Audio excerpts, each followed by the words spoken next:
Radio J. Le 10-11, Lise Goutman. Radio J. Les invités de Lise Goutman. Radio J. Et j'ai le plaisir d'accueillir en studio Sophie Andrieux. Sophie Andrieux du MAJ, du Musée d'Art et d'Histoire du Judaïsme. Sophie, bonjour. Alors Bonjour, ça Lise. devient un rendez-vous régulier qui me remplit d'aise, qui nous remplit d'aise, puisque nous parlons maintenant tous les mois sur Radio J de la programmation du MAJ, du Musée d'Art et d'Histoire. Alors, au cœur de cette programmation, jusqu'en janvier, c'est le D-Book. On va en parler dans quelques instants avec Pascal Samuel. Le D-Book, c'est le Yiddish. On va en parler dans quelques instants avec Michel Tauber. Mais pour l'heure, chère Sophie, je vous laisse nous rappeler les temps forts qui viennent d'avoir lieu au musée. La semaine dernière, Lise, nous avons eu une journée extrêmement riche, une semaine plutôt, extrêmement riche, avec deux rencontres exceptionnelles que vos auditeurs pourront retrouver sur la chaîne YouTube du musée ou sur le site du musée. Nous avons reçu Luz, vous vous souvenez bien sûr de Luz, dessinateur Bien de sûr. presse de Charlie Hebdo, qui échappe à l'attentat le 7 janvier. Et il a été notre invité pour une nouvelle, sa dernière bande dessinée qui s'intitule Deux filles nues, où il retrace l'histoire d'un tableau spolié par les nazis. C'est extrêmement riche, extrêmement intéressant, et l'originalité même formelle, c'est que en fait, on est du point de vue du tableau. Le tableau devient témoin de toute cette histoire et nous raconte tout ce qu'il a pu traverser, donc du moment de sa création par le peintre Otto Müller jusqu'à sa restitution auprès donc des descendants du collectionneur qui avait ce tableau. Et nous avons aussi proposé un hommage à Milena Jesenska. Vous savez aussi, Lise, donc Milena, c'est l'absente des lettres à Milena de Franz Oui. Kafka. Et avec Léa Weinstein et Christine Le Cerf, nous lui avons, si on peut dire, redonné un nom de famille, nous lui avons redonné une histoire de la Prague des années 20 qui va jusqu'à sa déportation à Ravensbrück, là où elle rencontre Margarete Bubernemann, qui était comme elle également résistante. Et Margarete Bubernemann écrit un livre qui raconte donc l'histoire de Milena. C'est une promesse qu'elles s'étaient faite, toutes les deux. Elles sont devenues amies au camp de Ravensbrück. Et elles avaient décidé d'écrire un livre sur leur histoire. Malheureusement, Milena décède en 1944. Et donc, Margarete tiendra cette promesse. Et c'est de ça dont nous avons parlé. C'est extrêmement fort et émouvant. J'en suis sûre. Voilà. Et on retrouve tout sur la chaîne YouTube du MAJ. C'est ça. MAJ, c'est important de le préciser. Et puis hier, donc une journée en famille de dimanche dès 18 mois, expliquez-nous. Alors, Marquez, il hier... n'est jamais trop tôt pour venir avec son bébé au musée d'art et d'histoire. Voilà, nous avons reçu les familles hier et pour la première fois proposé des visites pour les enfants à partir de 18 mois jusqu'à 3 ans. Et c'est des visites dans les collections permanentes du musée qui...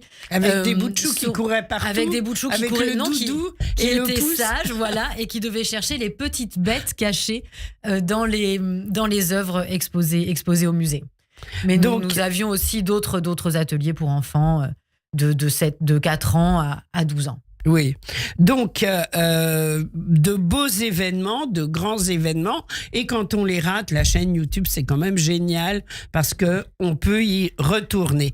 Alors là, on a un colloque qui arrive à grands pas. Ce sera dimanche, le colloque des musiques ashkénazes.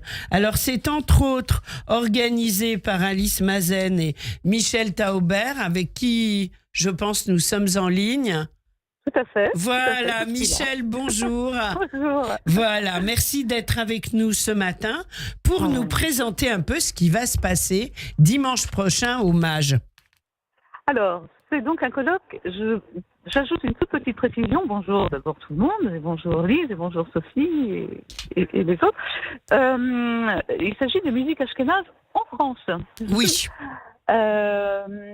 Donc, toutes les traditions, qu'elles soient liturgiques, qu'elles soient évidemment klezmer, la chanson yiddish, tout ça se se passe en France et se déroule sur 2 jours, dont évidemment la grande journée d'ouverture. Hommage dimanche prochain, colloque organisé effectivement, tu l'as dit, par Alice Mazen, par Hervé Roten, par Jérôme Clair, par Alexandre Serveux, et donc moi-même, c'est une petite équipe. Et donc le MAGE nous a largement ouvert ses portes pour la journée introductive qui va démarrer en grande pompe avec, à tout seigneur, tout honneur, la chanson yiddish, où nous allons présenter une espèce d'historique dès l'apparition de la chanson yiddish en France, dès l'apparition des chorales yiddish, et pour ce, nous aurons des invités de marque. Je cite dans le désordre Jacinta, Talila, Jean Golgevit, et Laurent Mandelstein et la nouvelle génération. Là, nous avons dû malheureusement faire un choix cornélien. Et seront présentes Judith Marx de Marx Sister et Elsa Signorile de Nora Bissale, entre autres. Oui. Elsa a plusieurs cordes à son arc. Donc ça, ce sera pour le matin. Et l'après-midi... Ça commencera à quelle heure, ce colloque? Ça commence dès 9h. 9h45. Voilà. Ah, voilà. Mais pour Oui, le 19h, yiddish, parce qu'on sera- on se lève tôt, c'est pas grave. Et donc, et alors l'après-midi, Et alors l'après-midi, grand plateau klezmer tous azimuts, avec encore une fois tout seigneur, tout honneur, une conférence de Denis Cugnot himself. Et puis, Denis alors Cugnot, dont le groupe, le trio Yacht, a fait vraiment hier un tabac au théâtre de la ville extraordinaire. Voilà, je voulais le dire. Donc Denis, mais aussi toute une pléthore de jeunes gens et de jeunes femmes qui se sont plongés dans la musique klezmer. Et donc on a évidemment j'ai pas le programme sous les yeux, mais Oui, Sophie va disons qu'il y a préciser. les représentants de la jeune génération du milieu klezmer, dont Alice Mazen, qui a fait une thèse là-dessus et Oui, qui a absolument. co-organisé Absolument. avec vous. Voilà. Voilà, Donc, je voulais juste ajouter pour le matin, parce que j'ai oublié, et je Oui. voulais quand même rendre à César, Michel Fornhof-Levitt, qui n'est peut-être pas très connue sous nos cieux parisiens, qui est bruxelloise, et qui a fait une thèse magistrale sur le théâtre yiddish, et qui va donc évidemment nous exposer la musique dans le théâtre yiddish, et ça, ce sera vraiment une communication, comme on dit, langage universitaire. Elle va ouvrir le banc à 10h et quelques, dimanche matin au MAGE. alors, non seulement donc puis, ce oui. colloque, mais le lendemain, c'est Hervé Roten qui sera aux commandes pour Voilà. quelque chose de plus académique, de plus universitaire, d'après ce que j'ai compris. Oui, certes. D'abord parce que ça se passe à l'université, à l'INALCO. 65, 35, j'ai oublié. Oui. Rue des Grands Moulins à Paris 13e. Mais surtout parce que c'est le côté évidemment liturgique. Et alors Oui. là, on repart beaucoup plus en arrière, puisqu'on repart carrément au Moyen-Âge. Et donc là, il y aura la liturgie et évidemment ashkénaze sous tous ces aspects. Et on a des grands professionnels qui nous arrivent de Hongrie en particulier. Je pense à Judith Rigiassi qui sera avec nous. Et puis donc bien sûr Hervé Roten, Alexandre Serveux également. Alors chacune des journées va se clore par un concert. Alors Oui. C'est un peu normal, on va dire. À parler de musique, il faut chanter aussi. Voilà, Oui. alors petite intervention musicale le dimanche, hommage, Jacinta et moi-même unirons nos voix dans un court récital. Et puis les Plattsville Bandits seront également au menu et vont nous régaler évidemment de musique klezmer. Voilà. Le lendemain, c'est un concert qui aura lieu à Copernic. Alors là, vraiment, de musique ashkénaze rituelle, chantée en ashkénaze, comme il se doit. En ashkénaze, je savais pas que c'était une langue, mais c'est intéressant. Mais... En hébreu ashkénaze, je l'ai En dit. hébreu ashkénaze, voilà. Voilà. Merci Michel Taubert pour tout cela et on vous souhaite plein de succès pour ce colloque. À très vite Merci sur la beaucoup. scène Très bonne du journée. musée d'art et d'histoire. Au Au revoir. revoir. Alors, Sophie Andrieux, donc un colloque énorme auquel vous participez également puisque c'est programmé dans l'auditorium du MAGE. Oui, on participe, on a ouvert nos portes à cette proposition de Michel Taubert, Alice Meisen et Hervé Roten, d'autant plus que pour nous, c'est extrêmement réjouissant de recevoir des artistes qu'on invite, plutôt qu'on a l'habitude d'inviter pour des concerts, qu'on voit se produire sur scène, et là, ils vont venir nous expliquer un peu plus leur pratique, d'où viennent ces créations, et nous parler vraiment de leur composition et de leur art. Donc on a compris qu'il y aurait les deux, c'est-à-dire des interventions, mais aussi de la musique, des concerts. Ça va pas être uniquement de la parole. Non, mais ça va être quand même beaucoup de la parole toute la journée. Et en clôture, à 18h, il y aura un petit moment musical d'une petite heure. Mais c'est pas véritablement un concert. Mais voilà, on sera vraiment heureux de retrouver Denis Cugnot ou Judith Mars ou David Konopnicki qui ont pu se produire sur cette même scène de l'auditorium il y a peu de temps. Exactement. Alors, une très très belle journée en perspective et un très beau colloque. Alors, d'autres choses en prévision hommage?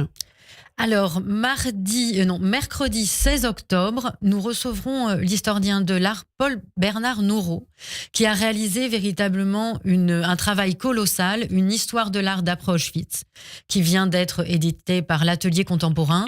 Et il va donc nous parler de comment de nouvelles formes artistiques se sont progressivement élaborées à l'ombre proche de l'événement, c'est-à-dire de la Shoah. Donc, on va revenir sur la déformation de la figure avec Fautrier, Musich ou Picasso, et aussi sur l'abstraction dans les œuvres de Mark Rothko ou Barnett Newman, par exemple. Magnifique. Ça, c'est mercredi. Pour ceux qui ne peuvent pas venir, évidemment, la conférence sera mise en ligne sur notre chaîne YouTube. Super.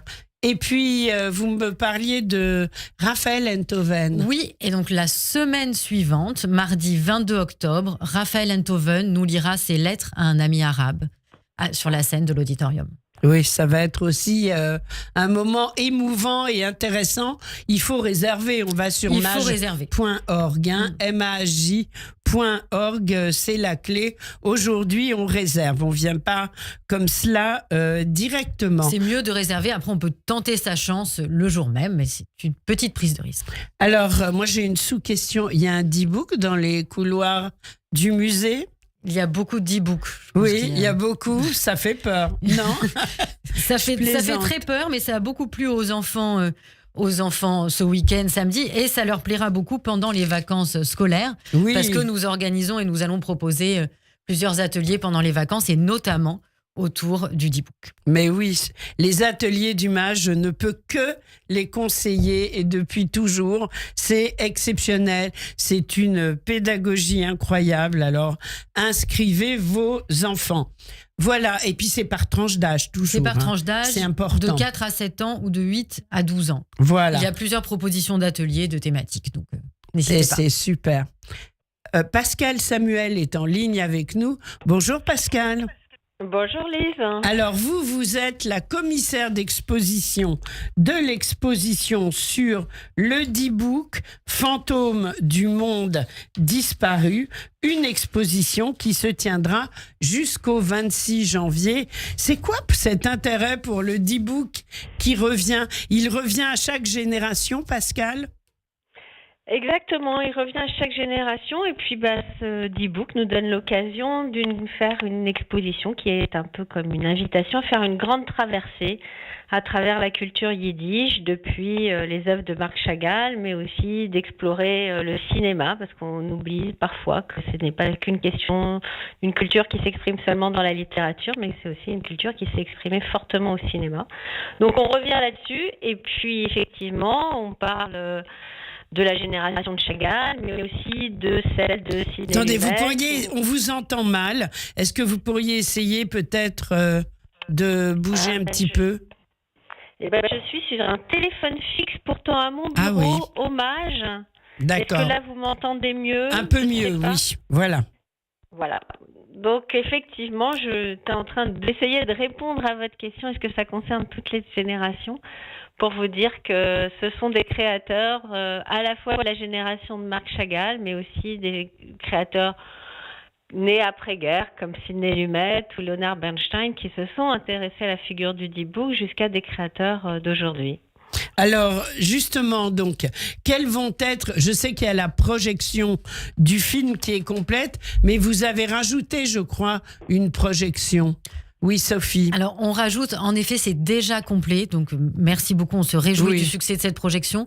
Le jour même, à 16h, on va rajouter une autre séance. Alors, le jour même, c'est-à-dire le jour Pascal même, c'est-à-dire... Le c'est en 6 novembre. Le 6 novembre. C'est en semaine. Mercredi 6 novembre. C'est Voilà. en semaine, mais pour ceux qui peuvent se libérer à 16h, nous rajoutons donc une séance. Oui, donc ça va être un moment très fort. C'est un film que j'encourage à voir et qui est quand même emblématique et dont la thématique touche à l'universel, Pascal Samuel. Non sellement le film, parce que c'est mais à la le fois thème. une histoire de fantôme, mais c'est surtout une histoire d'amour. Et puis c'est un film qui fait revivre toute une vie, toute une culture. Hein. Oui, tout à fait. Combien de temps vous avez mis à monter le projet, l'exposition ? Qu'est-ce qu'on peut y voir de particulier ? Alors, c'est une exposition sur laquelle j'ai commencé à travailler il y a maintenant 3 ans. Et Ah oui. parce que c'est à peu près les délais nécessaires pour réfléchir, parce que c'était un peu une page blanche que de faire une exposition sur le D-Book, de savoir un peu dans quelle direction on partait. Puis le D-Book, à la différence d'un golem, ça n'a pas de forme. Une âme errante, on peut pas la représenter. Non. Donc, il fallait trouver d'autres biais pour évoquer le D-Book. Donc, l'exposition commence par exemple sur une grande toile de Marc Chagall qui s'appelle La Noce, une toile de 1912 qui est vraiment, elle nous plonge... elle nous permet de faire un grand voyage dans le temps et dans l'espace pour nous plonger dans la vie du shtetl. C'est une exposition qui donne aussi une grande place au cinéma. Donc je pense que c'est aussi intéressant d'avoir non seulement des images très grandes et puis la possibilité de s'immerger comme ça dans l'image. Oui. C'est aussi une exposition qui fait une place à l'expédition ethnographique, la première expédition ethnographique juive qui a été réalisée dans les bourgades de l'actuelle Ukraine par Ansky. Et puis, c'est aussi l'occasion de découvrir les esquisses pour les décors et les costumes du D-Book joué sur scène à Moscou par le théâtre Abima, qui va plus tard magnifique. devenir... Voilà, et qui sont des esquisses qui ont été réalisées par Nathan Altman, qui est un artiste de grand talent, de la même génération que Chagall. Et c'est des œuvres qui nous sont prêtées par les musées israéliens et qui sont présentées à Paris pour la première fois.